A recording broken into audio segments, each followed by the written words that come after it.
We're visiting this fantastic Frisco layout right now on the main track. Hey guys, it's Mike here and welcome back to the main track. Hope you're doing awesome and it's great to have you on board here today.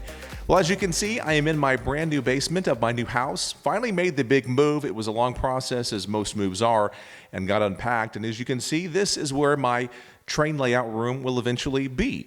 Now, I've not got any trains or bench work or anything like that started. I'm simply taking the time beforehand to get the layout room looking really nice, finishing off the drywall, doing some flooring, and that way when the layout is up and running, it'll make a nice environment down here to run the trains, have guests over, just a really nice place to hang out. Well, I mentioned in some of my previous episodes during this transition for me here, until I get my own layout back up and running, I've been taking the chance to visit some layouts of friends and clubs in the area, and I wanted to share this with you right here.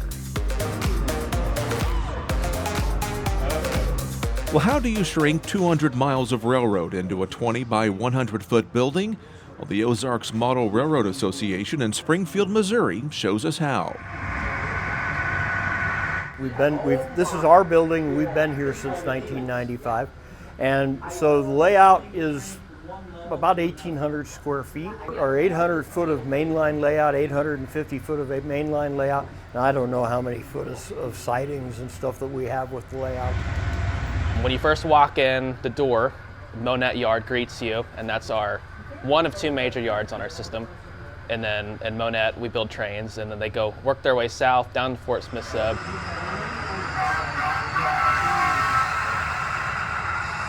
Mandarin orange and white power rule the rails on this layout. There's also plenty of green sprinkled in for good measure. So you'll see Santa Fe, or you'll see Burlington or BNSF locomotives. You'll even see some A&M locomotives eventually somewhere today, I'm sure.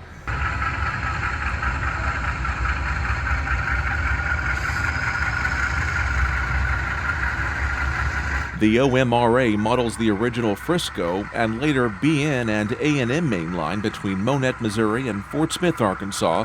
There's also a connecting short line running down to Harrison, Arkansas. So my favorite part, to operate, I really enjoy running Fort Smith Yard. I like the layout of the yard. It's a lot of fun to switch. As far as probably scenic part in the layout, I really like this scene right through here, actually.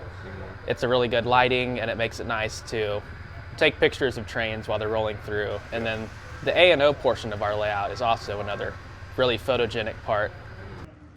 Well, the club has spent decades building this amazing HO scale layout depicting mainline railroading through the Ozark Mountains. The club is set up so that we can run freight. The goal of the club is through operations. We use a computer program called JMRI that allows us to build freight trains, and then we run the freight train from town to town to town to town, which we set out box cars, we pick up box cars, we set out grain cars, we pick up grain cars. And so we actually are simulating the operations of a real freight railroad without unloading the freight cars. We see trains traversing the scenic hills, small towns and urban areas, winding through yards and industrial areas and over soaring bridges.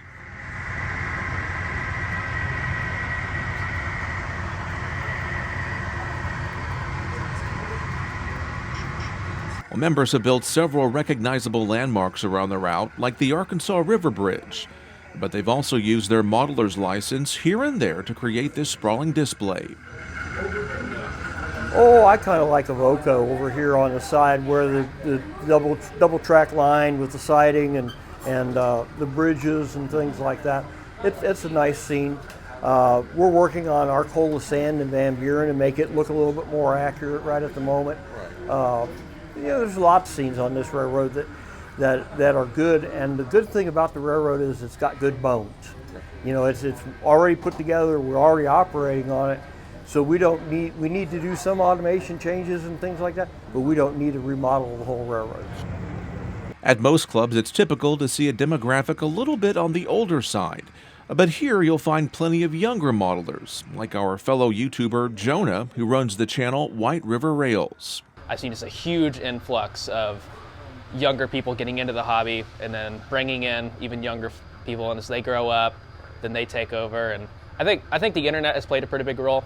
A lot of model railroading has just erupted online.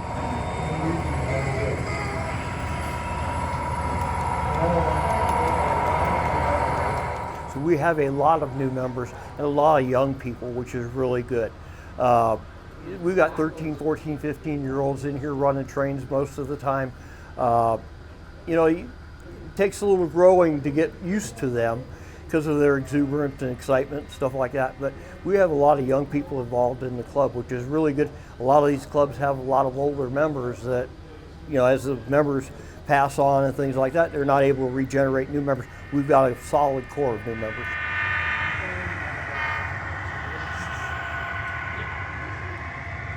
And it's a good, safe location for them to come and enjoy a hobby that you know, at least they're not out on the streets doing something different.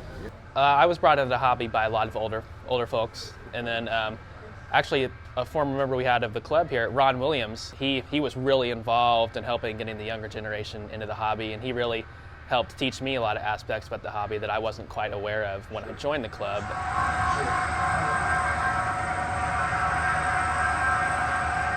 In times past, you were more likely to find first-generation diesels and even steam running with a clock set to the 1950s and 60s. But as you can see, nowadays you'll find more modern equipment with the time frame bumped forward by a few years. For me, what really brings me into the hobby is, because I go out and photograph a lot of real trains, and I really enjoy being able to take those pictures of the real trains and then buy a scale model that may not exactly represent it, but then I can take that model and make changes to it, change the details to match the real one I've taken a picture of, change the numbers, and then you can weather it to make it look just like the real thing. And for me, getting to see the completed models running around on a model railroad is just really cool after seeing the real thing rolling through. We have run what you brung sessions, and that's kind of what today is. Kids can bring in their own locomotives from home, but we allow them to bring their own stuff in and run it on our layout, which keeps them interested. The Ozarks Model Railroad Association is preserving the past while looking forward to the future of our great hobby. So with the club, you get to meet lots of new people who are doing the same thing, and everybody kind of has their own thing that they're really good at, and then it may be either be electrical, scenery, freight car history, locomotive history, or all that above. You can really learn a lot from other people that can help you in your own form of the hobby, depending on whatever you're trying to focus on the most. So I thought that layout was pretty cool. I had a really great time visiting with the members of the Ozarks Model Railroad Association.